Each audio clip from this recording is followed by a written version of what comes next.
आज है 27 अगस्त 2023 दिन रविवार।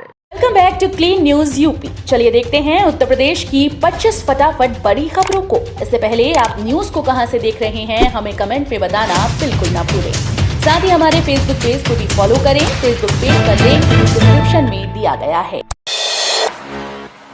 रक्षाबंधन पर सीएम योगी आदित्यनाथ का बहनों को तोहफा। हर साल की तरह इस वर्ष भी रक्षाबंधन पर मुख्यमंत्री योगी आदित्यनाथ ने बहनों को तोहफा दिया। रक्षाबंधन पर्व पर 30 अगस्त की रात्रि 12 बजे से 31 अगस्त तक रात्रि 12 बजे महिलाओं को रोडवेज में निःशुल्क यात्रा मिलेगी। शासन के निर्देश पर रोडवेज विभाग युद्ध स्तर पर इसकी तैयारी करने में जुटा हुआ है। इससे महिलाओं में खुशी है। विभाग की माने तो रोडवेज की 15 बसें चुनाव में लगाई गई हैं, जिस वजह से हर रूट पर बसों की कमी है। ऐसे में मऊ से आजमगढ़, गाजीपुर, बलिया, गोरखपुर, वाराणसी, लखनऊ, फैजाबाद आदि रूट पर बसों की व्यवस्था की जा रही है। मदुरई ट्रेन हादसे पर यूपी सीएम ने गहरा दुख व्यक्त किया। रेलवे और योगी सरकार देगी इतने लाख का मुआवजा। शनिवार को मदुरई रेलवे स्टेशन के पास एक खड़ी ट्रेन के डिब्बे में आग लगने से कम 10 लोगों की मौत हो गई और कई घायल हुए। इस हादसे में यूपी के 8 लोगों की मौत हुई। यूपी सीएम योगी आदित्यनाथ ने मदुरई ट्रेन हादसे पर गहरा दुख व्यक्त किया। सीएम योगी ने घायलों के शीघ्र स्वस्थ होने की कामना की। इसके अलावा मृतकों के परिजनों को 2 लाख रुपए की अनुग्रह राशि दिए जाने के आदेश भी दे दिए हैं। वाराणसी में संस्कृति कार्य समूह पर डाक टिकट जारी। भारत की अध्यक्षता में G20 सम्मेलन के आयोजन के क्रम में शनिवार को भारतीय डाक विभाग ने संस्कृति कार्य समूह पर एक डाक टिकट जारी किया। वाराणसी के TFC में आयोजित G20 संस्कृति मंत्रियों की बैठक के दौरान इसे जारी किया गया। Post master general Krishna Kumar Yadav ने केंद्रीय संस्कृति और पर्यटन मंत्री जी किशन रेड्डी को डाक टिकट्स का पहला सेट भेंट किया।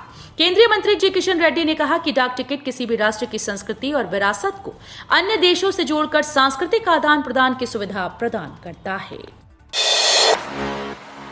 गार्बेज फ्री सिटी बनाने के लिए नगरीय निकायों में 30 अगस्त तक होगा सेल्फ असेसमेंट। योगी सरकार ने स्वच्छ भारत मिशन के प्रति अपनी प्रतिबद्धता और गार्बेज फ्री सिटी बनाने का उद्देश्य प्राप्त करने के लिए प्रदेश के प्रत्येक नगरीय निकाय में सेल्फ असेसमेंट की व्यवस्था को लागू करने का निर्णय लिया। इसके अंतर्गत गार्बेज फ्री सिटी बनाने के लिए प्रत्येक नगरीय निकाय में 30 अगस्त तक सेल्फ असेसमेंट होगा। 4 सितंबर को इसकी समीक्षा होगी। बुजुर्ग माता पिता पर किया अत्याचार तो संपत्ति से हो जाएंगे बेदखल। उत्तर प्रदेश में बूढ़े माता पिता या वरिष्ठ नागरिकों पर अत्याचार करने पर वारिस उनकी संपत्ति से बेदखल किए जा सकते हैं। इसके लिए प्रदेश सरकार माता पिता और वरिष्ठ नागरिकों का भरण पोषण तथा कल्याण नियमावली 2014 में संशोधन करने पर विचार कर रही है। इस बारे में समाज कल्याण विभाग की ओर से मुख्यमंत्री के सामने प्रस्तुतिकरण दिया गया। प्रदेश सरकार प्रस्तावित संशोधनों पर महाधिवक्ता की सलाह लेकर आगे बढ़ेगी। लोकसभा चुनाव से पहले योगी सरकार बांटेगी 25 लाख स्मार्टफोन और 15 लाख टैबलेट। यूपी में अगले साल यानी 2024 में होने वाले लोकसभा चुनाव से पहले योगी सरकार युवाओं को 15 लाख टैबलेट बांटेगी। ये टैबलेट स्मार्टफोन के अलावा दिए जाएंगे। सरकार युवाओं को 25 लाख स्मार्टफोन सितंबर के दूसरे सप्ताह से बांटना शुरू कर देगी। स्मार्टफोन बांटने के बारे में कैबिनेट में फैसला लिया गया था। अब IT विभाग 15 लाख टैबलेट खरीद के प्रस्ताव को जल्द कैबिनेट से मंजूर कराएगा। हाल में कैबिनेट ने 25 लाख मोबाइल फोन खरीदने का निर्णय लिया है। सीएम योगी का फैसला, स्वदेशी गाय की खरीद पर परिवहन और बीमा का खर्च उठाएगी यूपी सरकार। गौपालकों को लेकर सीएम योगी ने बड़ा फैसला किया। योगी सरकार मुख्यमंत्री स्वदेशी गौ संवर्धन योजना के तहत गौपालकों को दूसरे प्रदेशों से साहिवाल, थारपारकर, गिर और संकर प्रजाति की गाय खरीदने पर उन्हें ट्रांसपोर्टेशन, ट्रांजिट इंश्योरेंस और पशु इंश्योरेंस समेत अन्य मदों पर खर्च होने वाली धनराशि पर सब्सिडी देगी। ये सब्सिडी गौपालकों को कुल व्यय धनराशि का 40% यानी 80,000 रुपए तक दिया जाएगा। पहले चरण में ये योजना प्रदेश के 18 मंडल मुख्यालय के जनपदों में लागू की गई। कक्षा 9 से 12वीं के दाखिले अब 10 सितंबर तक लेट फीस के साथ बड़ी पंजीकरण तिथि। यूपी बोर्ड ने कक्षा 9 से 12 तक में प्रवेश की अंतिम तिथि अब 10 सितंबर तक बढ़ा दी है। पहले बगैर विलंब शुल्क हाई स्कूल और इंटर के छात्र छात्राओं के प्रवेश की अंतिम तिथि 10 अगस्त थी और शैक्षिक विवरणों को बोर्ड की वेबसाइट पर अपलोड करने की आखिरी तारीख 16 अगस्त। 100 रुपए विलंब शुल्क के साथ पंजीकरण की अंतिम तिथि 20 अगस्त थी। यूपी के बिजली उपभोक्ताओं को बिल में मिल सकती है बड़ी राहत। उत्तर प्रदेश की बिजली कंपनीज अब बड़े उपभोक्ताओं के कनेक्शन और बिजली से संबंधित अन्य कार्यों में सिर्फ सुपरविजन के आधार पर कार्य के पूरे एस्टीमेट पर जीएसटी नहीं लेगी। बिजली कंपनी सिर्फ सुपरविजन चार्ज और इस चार्ज पर लागू जीएसटी ही उपभोक्ता से ले सकेंगे। इस फैसले से उपभोक्ताओं को बिजली कनेक्शन और अन्य कार्यों में खर्च होने वाली बड़ी धनराशि की बचत होगी। अभी ये व्यवस्था पूर्वांचल विद्युत वितरण निगम में लागू की गई है।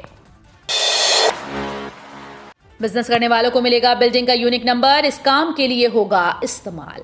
बरेली शहर के आवासीय व्यवसायिक भवनों को यूनिक आईडी मिलेगी। नगर निगम में कई सालों से चल रहा व्यवसायिक भवनों को आवासीय बताकर टैक्स जमा करने का खेल बंद होगा। नगर निगम ने शहर में भवनों का सर्वे का काम पूरा कर लिया है। इन भवन को यूनिक आईडी देने की कवायद हो रही है। आईडी से भवन का टैक्स जमा किया जाएगा। शहर में आवासीय व व्यवसायिक भवनों का डेटा जुटाने के लिए शासन की ओर से 2019 में जीआईएस सर्वे का कार्य दिल्ली की कंपनी ने किया है।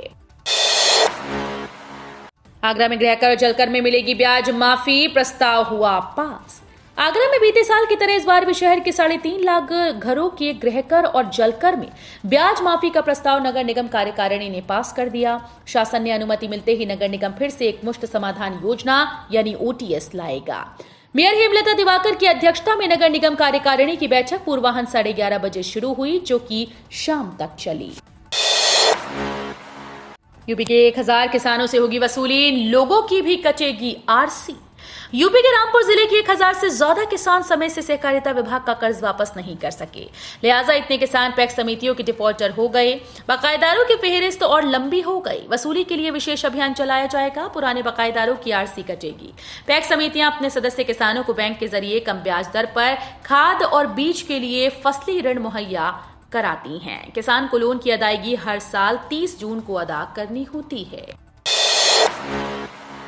378 गांव में होगी चकबंदी, हटाए जाएंगे सरकारी जमीन से कब्जे और अतिक्रमण। प्रदेश के 378 गांव में चकबंदी होगी। इस दौरान सरकारी जमीन से कब्जे और अतिक्रमण हटाए जाएंगे। ड्रोन और रोवर सर्वे से चकबंदी कराई जाएगी। इसमें आर्टिफिशियल इंटेलिजेंस और ब्लॉकचेन का इस्तेमाल होगा। गौरतलब है कि सरकार ने 29 जिलों के 237 गांव में चकबंदी के लिए जुलाई में आदेश जारी किए थे। अब दूसरे चरण में 378 गांव में चकबंदी कराई जाएगी। राहत आयुक्त जीएस नवीन कुमार ने बताया कि चकबंदी कार्य को त्रुटि रहित किया जाएगा। लखनऊ वाराणसी रूट पर 45 दिनों के लिए इन ट्रेन के संचालन पर लगा ब्रेक। उत्तर रेलवे लखनऊ मंडल के वाराणसी जंक्शन से होकर गुजरने वाली कई ट्रेन का संचालन लगभग 1.5 महीने प्रभावित रहेगा। वाराणसी रेलवे स्टेशन पर यार्ड रिमॉडलिंग की वजह से 1 सितंबर से 15 अक्टूबर तक नॉन इंटरलॉकिंग का कार्य किया जाएगा। इस वजह से Punjab mail, Upasana, Varanasi intercity, Lucknow Chhapra Marudhar, shuttle train, Doon express सहित कई अन्य ट्रेन का संचालन प्रभावित होगा। ट्रेन को कैंसिल करने के साथ ही बदले रूट व शॉर्ट टर्मिनेट कर चलाया जाएगा। किराएदार का पुलिस वेरिफिकेशन नहीं कराया तो होगी एफआईआर। लखनऊ पुलिस ने घरों में रहने वाले किराएदारों से लेकर किसी भी प्रकार की डिलीवरी करने वाले कर्मचारियों का पुलिस वेरिफिकेशन अनिवार्य कर दिया है। JCP law and order Upendra Kumar Agarwal ने पुलिस वेरिफिकेशन को अनिवार्य रूप से कराने की बात कही। उन्होंने कहा कि ये नियम धारा 144 के तहत शनिवार से लागू कर दिया गया।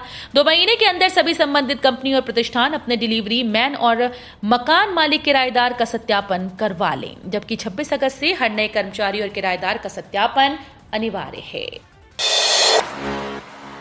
रामलला की प्राण प्रतिष्ठा समारोह में सभी धर्मों के संत होंगे शामिल, चंपत राय ने किया ऐलान। उत्तर प्रदेश के अयोध्या में रामलला की प्राण प्रतिष्ठा समारोह को ऐतिहासिक बनाने के लिए श्री राम जन्मभूमि तीर्थ क्षेत्र ट्रस्ट ने तैयारियां शुरू कर दी। इस रामलला प्राण प्रतिष्ठा समारोह में बड़ी संख्या में सभी धर्मों के संत, धर्म आचार्यों समेत देश विदेश के अतिथियों को आमंत्रित किया गया है। ये जानकारी श्री राम जन्मभूमि तीर्थ क्षेत्र ट्रस्ट के महासचिव चंपत राय ने दी। नए टाउनशिप के विकास के लिए यूपी में लागू किया जाएगा गोरखपुर मॉडल। शासन में मांगा गया जीडीए का प्लान। शहरों की बढ़ती आबादी की आवासीय जरूरतों को पूरा करने के लिए नई टाउनशिप विकसित करने पर जोर दिया जा रहा है। शासन की ओर से मुख्यमंत्री शहर विस्तारीकरण योजना के तहत विकास प्राधिकरणों को बजट भी जारी किया जा रहा है। प्राधिकरणों की ओर से जो नए टाउनशिप विकसित किए जाएंगे, वहां विकास का गोरखपुर मॉडल लागू होगा। मॉडल गोरखपुर विकास प्राधिकरण द्वारा तैयार किया गया और इसी के आधार पर खोराबाद टाउनशिप और मेडिसिटी योजना लॉन्च की गई। सीएम योगी आदित्यनाथ के सख्त निर्देश, बोले 2 माह में हर जिले में होगा साइबर क्राइम थाना। उत्तर प्रदेश में बढ़ते साइबर अपराधों को रोकने के लिए यूपी की योगी आदित्यनाथ सरकार सख्त से सख्त कदम उठा रही है। आज लखनऊ में मुख्यमंत्री योगी आदित्यनाथ ने प्रदेश के सभी जिलों में साइबर क्राइम थाना खोले जाने के निर्देश दिए। हालांकि प्रदेश के कई जिलों में पहले से ही साइबर सेल मौजूद है। चंद्रयान 3 का मून लैंडर जहां पर उतरा उसे शिव शक्ति के नाम से जाना जाएगा। मुख्यमंत्री योगी आदित्यनाथ ने कहा कि चंद्रमा को अपने मस्तक पर धारण करने वाले शिव के नाम में ही कल्याण की भावना अंतर्निहित है। जिस स्थान पर चंद्रयान 3 का मून लैंडर उतरा उस बिंदु का प्रधानमंत्री नरेंद्र मोदी ने शिव शक्ति नाम दिया है। ये नामकरण विश्व कल्याण के प्रति नए भारत के संकल्प को प्रकट करता है। मुख्यमंत्री योगी ने पीएम मोदी के इस फैसले का स्वागत किया। सीएम योगी के गृह क्षेत्र पौड़ी में बदलेगी स्कूल की तस्वीर, कक्षाएं होंगी हाईटेक।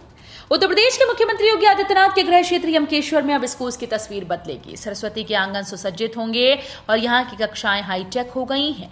शिक्षा विभाग और आईजीएल कंपनी के बीच ओएमयू पर हस्ताक्षर हो गए।